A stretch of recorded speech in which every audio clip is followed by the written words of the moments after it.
guys, welcome to today's video. I'm Nicole. I'm a homeschooling mom to a 7, 5, and 2-year-old. And today I'm going to go over our school year so far. It's only been a week, but I wanted to tell you guys our readers, like I talked about in the curriculum video, our read alouds, and then I'm going to go over like our schedule and our first impressions of our new curriculum. Okay, so first I'm going to talk about our read alouds. I mentioned this in one of my curriculum videos, but in these update videos, each month I'm going to tell you like what we plan to read and then how we liked the ones that we've already read. So currently we are reading this one. My kids think it's hilarious, and it's a really short, quick read. We're like halfway through. And then we're going to go into the Pinderwicks. We just picked this up from the library and I'm pretty excited about it. And then after that, we will get into Vanderbeekers. So those are both series. So depending on how much my 5-year-old likes them, the continuation of the series, I may have my 7-year-old read on his own. And then for, and I'll talk about when we read all of these when I talk about our schedule next. So we just did a library trip yesterday, and my son's like favorite books right now to read are the Ninjago ones. So he reads these. They're actually pretty lengthy. I mean, for a 7-year-old, but he reads them super fast. Like he read these both in like less than an hour, I think. I don't know. He really likes them. I don't think they're the best, but whatever. And then I picked out this for him. I actually got this is the third in a series. I got the first and second for him the last time we went, and he really enjoyed them. They've got a few little pictures in them. They're just really cute. It's about a boy and his like pet bug, I think. But I got the third one and he read that one yesterday and liked it too. And then for like a longer book, because those ones are a little bit just like less challenging, more just like a fun, quick read, which we all kind of enjoy, right? And then for something that's a little bit more challenging, I have him reading Limoncello's Library. And I'll talk about this more in a sec, but this is what he reads to his little brother. Okay, and then lastly for, actually one other read aloud. I'm just not sure when I'm gonna incorporate it, because I'm not exactly sure in history when we're gonna get there, but I have this one from the library as well. It's about a girl in Nigeria, and we will be studying Africa shortly, not specifically Nigeria, so that's why I'm not exactly sure how I'm gonna work it in, but that is another read aloud, or possible reader for my 7-year-old to read to my 5-year-old. Okay, kindergarten readers from the library. He loved this. So he actually read it all in a day, which is kind of a big deal for him. It's not a lot of words, but it's still pretty long for, you know, a 5-year-old. But he loved it, and he just was so proud of himself. He kept being like, Mom, can I read more to you? And I'm like, yeah, of course. And then this one, he hasn't started it yet, but he's gonna read this one next from the library as well. I'm trying to like cover the library name there. This one, I didn't realize right away that I don't know if it has some stuff that I might not like in it. Like this team's called the Brats.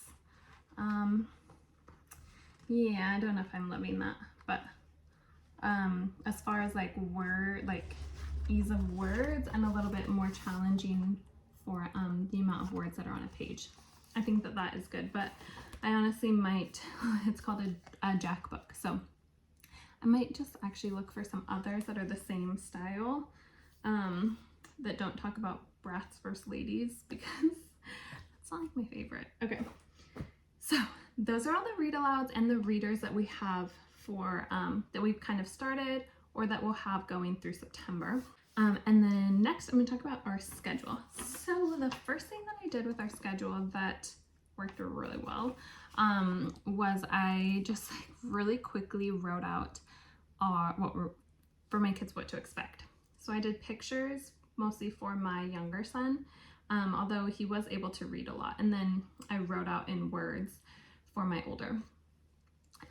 So the habits that they're working on are brushing teeth in the morning. They do it at night, like easily.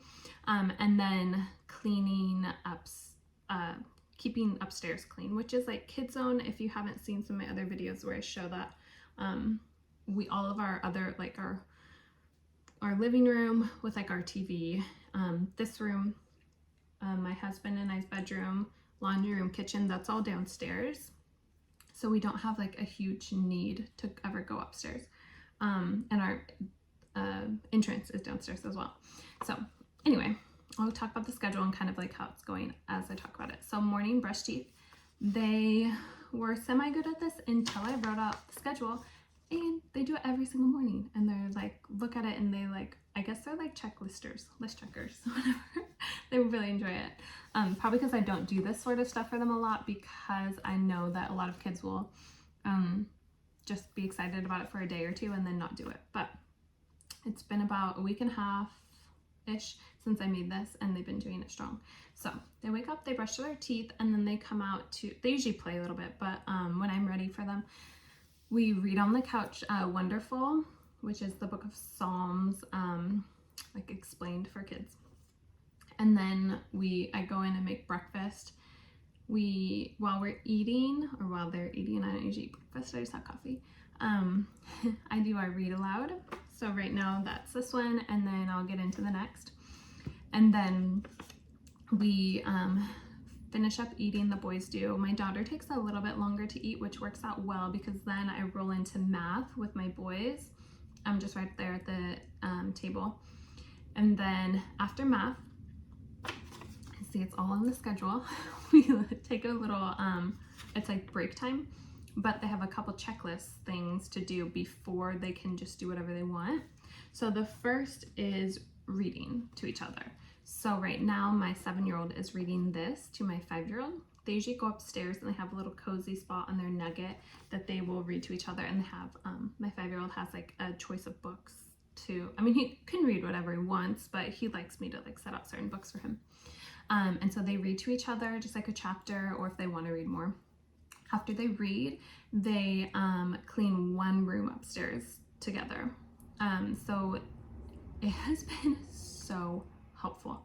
They've been really good about it, and it really doesn't get too messy. Like we'll clean it on the weekend, or like yesterday was Friday, and I did like a good like solid clean, but it was so much easier to do because they've really been keeping up on it. And so it's 4 days a week, and there's like 4 rooms. So each day they're pretty much just doing a different room, and it has actually worked really well. And they don't have a ton to clean up, right? It's like their clothes, books, toy. They're getting really good at it. This also has been like ongoing, working with my kids on how to clean a room. So I've been in there with them for years. I mean, like, okay, you focus on this magnet tiles. Can you pick up all the magnet tiles? Okay, now do this. So it wasn't just like, okay, go clean upstairs. You've never cleaned before. Anyway, then they have free play. This is usually, I would say, maybe 9 o'clock that this whole break thing starts. And then around 10, I'm not super specific on times, is when I get a snack out at our table, and we do language arts. For my 2nd grader, he's doing Good and the Beautiful, and then a Memoria Press literature guide for Beatrix Potter. And I talked about doing Brave Writer with him, but he has been doing so good just like on his own without like asking him. Like, he loves writing. So this is like a story that he wrote about a giraffe that has a cold on a cold day, and a llama, his friend llama, comes over and says yogurt is really good for colds. So he tries eating it, but it makes him sneeze, and he sneezes yogurt everywhere. And then the llama comes back and says, oh, have you tried eggs? Eggs are good for colds. And the giraffe says, oh no. And then my favorite part actually about the author, and he says his name loves doing school with his mom.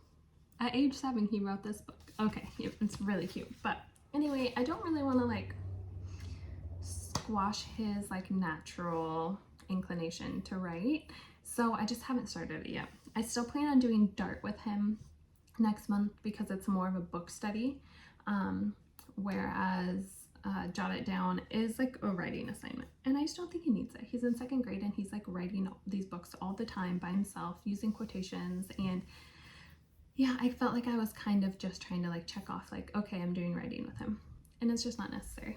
So he's doing great with that. I might still do jot it down with my kindergartner, but I want to wait until we get in the flow of everything and so we're not feeling super overwhelmed. Okay, and then and then for language arts with my, and he also does handwriting, my 2nd grader. And then language arts with my kindergartner is Good and the Beautiful in handwriting. And we haven't done Explode the Code yet because we just mostly do that when they're getting like burnt out, but he has been the absolute opposite of burnout with the language arts. He has been, like I said, like wanting to like read through complete books and reading like crazy, and been really enjoying his language arts. And I do the older version of kindergarten that's a little bit more challenging, like he's learning like Bossy E and things like that, and he's on lesson like 75 or something. I don't know, he's just doing really well, so I'm trying to just steam through while he's soaking it all in and loving it. Okay, and then after our snack in language arts, we roll out to the couch and we do Monday is science read aloud, Tuesday is science experiment, which I will talk about in just a moment how it's going. Wednesday and Thursday are history read alouds, which you do have like hands-on stuff that goes with it, and meals for like the beautiful feet, but not consistently enough to have a specific day for it. I'll just kind of roll those in as they come. So that is our schedule. It's going really well. The only struggle I can think of is having something to keep my 2-year-old occupied. It is helping though, having these breaks. So we do that, and then we have another little break after that where we either do like a board game, or I might do have them do their own, my 2nd grader do his own reading, something like that. I don't know, but enough breaks that I can have one-on-one time with my 2-year-old so that she is like prepared to be quiet while I do lessons with my older kids. Anyway, yeah, and then lunch, and then it's the end of the day. My goal is to finish everything before lunch. Okay, and then I was just, I think, saying something and now I forgot, but hopefully that gives you a good idea of our schedule and how it's going. Oh yeah, I remember what I was going to say. I think I'm slowly accumulating some things for my 2-year-old to do that are like learning, you know, like letter sand trays. I just got that set up. She hasn't used it yet. And just something different each day for her to be able to do. So she's like doing school with us, but it's not like a workbook or something. Okay, now for our new curriculum, my first impressions of it, because it's only been a week, so it's definitely not a review or anything. Okay, No AO Science. So far, totally loving it. I really like the read aloud that we are using. We've only gone into one. It's actually one of the comic ones. Super fun. And the experiments, my kids basically did it on their own. I was more of like an assistant there to like clean up the water they spilled, things like that. But it's really fun, really easy, and they are definitely learning even though it's so easy. So far that's a win. I hope it continues to be. I don't really have any thoughts that it won't be. Okay, and then for history we have Bookshark and Beautiful Feet Around the World. This one's Intro to World History, level B. So when I got this used, and it's okay. I really thought it was gonna be like the main one that I focused on, but my things that I don't love about it are, one, I don't love how specifically it's scheduled. I'm much more of a like, give me an idea and I will morph it into how it works for us. I don't like how it says like read 2 pages this day, read 2 pages this day, read 2 pages. It's just not really my style. So I don't like that. So I went through and kind of made up my own schedule that matches Beautiful Feet anyway. And then I'll just have to go back and do the reading comprehension questions because that's like the main part of it. And then the other part that I didn't love is the spines are very textbooky, the Usborne ones. So I don't love that. So I don't think I'm going to use them as much as the guide tells you to. I honestly think in the future I'm just going to do what I did last year, which is not get the guide, just look for inspiration from the books that they have. So I think what I'll do is continue with, I'll know at the end of the year better, but continue with part 2 of this, and then just look at part 2 of this book list and add those in, and continue using the spine a little bit, like if we need to dig deeper or something. But otherwise the books are pretty decent that it comes with. I just don't love the like spine type ones. Okay, around the world, we have done almost one complete. We are doing Antarctica, which is like the shortest one. Oh my gosh, it was so fun already. I thought Beautiful Feet. I have like, I don't give like too high of expectations for it, because I didn't love geography, but I think that was just a one-off because this is just so easy to use, and you just are like, are they really going to learn that much from like one picture book? And you know, there's the library trails as well, which I'll do with other continents or countries. But I'm trying to speed because I think my daughter's about to come back inside. But she's with her dad. Anyway, I'm loving it. I bought March of the Penguins because it suggested it, and we hardly ever watch like movies or shows or anything for school, but I thought that one was actually like very educational, and it was, and they learned a lot from the book that is The Emperor's Egg, and looking up in the maps book, and I just think they're like thoroughly understanding, and it's geography and it's a little bit of history, and it's good, and it goes well actually with Story of the World. So I think that those two together are probably fine. I didn't really need to do Bookshark. Like I said, I did get it used, very inexpensive, and we have the charter fund, so it's not like I was just like willy-nilly with our money or something. So anyway, that is our update for the month. I will let you know how our read alouds go when I do another update at the end of September, and see what read alouds we have coming. I don't imagine that we will finish both of these. They're pretty big chapter books. So, and Vanderbeekers is, I've heard, like fun to read at Christmas time. So I'll probably renew that one and keep it going. So thank you guys so much for watching. Make sure to subscribe. If there's any specific videos you'd like to see from me, let me know. This one is going a little bit longer than usual, but there was a lot of updates to give you guys. So thanks again, and yeah, make sure to subscribe.